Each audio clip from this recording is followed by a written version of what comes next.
Ancient tortoise shell, excavated on racetrack. Aesop's fables are true, claims Dr. Fundy. You imagine that sensational headline.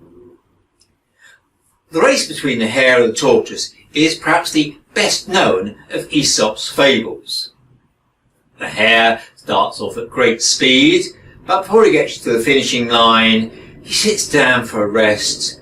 The tortoise starts off more slowly, as tortoises do, but it keeps going, and despite its lack of speed, it wins the race. Let's continue our fantasy and imagine a response from a sceptical scholar. "Rubbish," says Miss Point. "There is no evidence that hares and tortoises ever took part in competitive athletics. Aesop's fables are false." In our imagination, the opponents engage in a bitter dispute. However, the rest of us would probably agree that both parties have missed the point. No one in the ancient world actually believed that tortoises and hares had races, but they knew the story contained an important truth. Slow persistence achieves more than great enthusiasm that has no staying power. Aesop's fables are not about the past, they are about the present. The first 11 chapters of Genesis also contain some wonderful stories. We don't know who wrote this book, or even when it was completed. A good guess is that its editors were a group of priests writing in the 5th century BC. Compiled following a time of national disaster. Jerusalem had been destroyed, the temple had been burnt to the ground. Most of the people had been taken away in exiles to Babylon as refugees. These priests tried to make sense of what had happened by recycling ancient tales. They concluded that Israel was intended to be a faithful instrument of God's purpose in the world.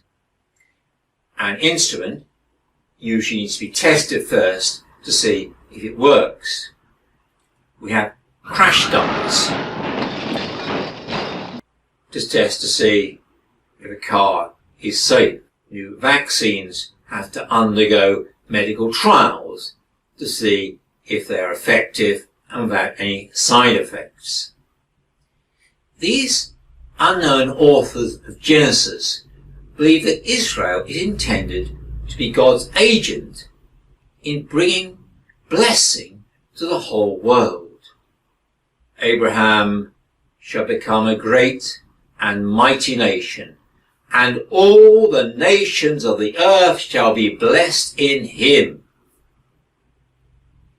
They reuse an ancient folk tale to explore Israel's experience of being tested to see if they're up to the job. In the story, the human is put in a wonderful garden. Food is provided. It literally grows on trees. Now comes the test. One tree is off limits. Once that's said, we just know what's going to happen. Sure enough, when the crafty tester encourages them to go on, have a bite, they give in. Humans are intended for a loving relationship with their creator, but we fail a critical test and turn away. Like Aesop, Genesis may seem to be speaking of the historic past, but in reality, it's the present which is their concern. God doesn't give up though. If the old human nature fails, it's not abandoned, but it does need perfecting. Time for a new humanity, a new Adam, as Paul claims. Yet this new Adam must also first be road tested, or perhaps wilderness tested would be better. Hence in Matthew's Gospel, Jesus has to undergo testing before he can be brought into operation. Jesus was led up by the Spirit into the wilderness to be tested. Each challenge echoes a similar test faced by Israel when they journeyed through the wilderness. In the desert, the Israelites complained they had no food. A leader who gives cheap food is always going to be very popular. Will Jesus give the people bread, but not feed their deepest spiritual hunger to know they are beloved children of God? No. Jesus quotes from Deuteronomy, "One does not live by bread alone."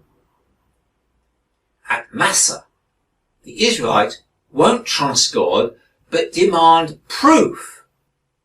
Will Jesus trust his heavenly Father, or will he too demand proof? Go on, jump off a high building, God will catch you. Will he go in for clever tricks to impress the masses? No. Again he quotes from Deuteronomy, "Do not put the Lord to the test." When Moses wasn't around, the Israelites soon turned away from God and worshipped idols of wealth and power. Will Jesus go for power? You can have all the splendour of the kingdoms of the world. You just worship evil. The ends will justify the means. Will Jesus bow down to evil as his way of achieving his purposes? No. Once more he quotes from Deuteronomy, "Worship the Lord your God and serve only him." Jesus, the new Adam, the Mark II humanity, passes the test.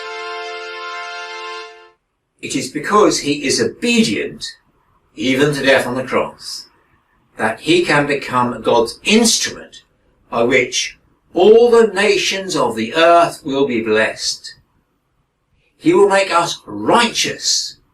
That is, he sets us right with God. Jesus is God's tried and tested agent who will set our lives on fire with the glory of God's love. Hence, the Apostle Paul writes to the Romans, with just as by one person's disobedience the many were made sinners, so by one man's obedience the many will be made righteous. Amen.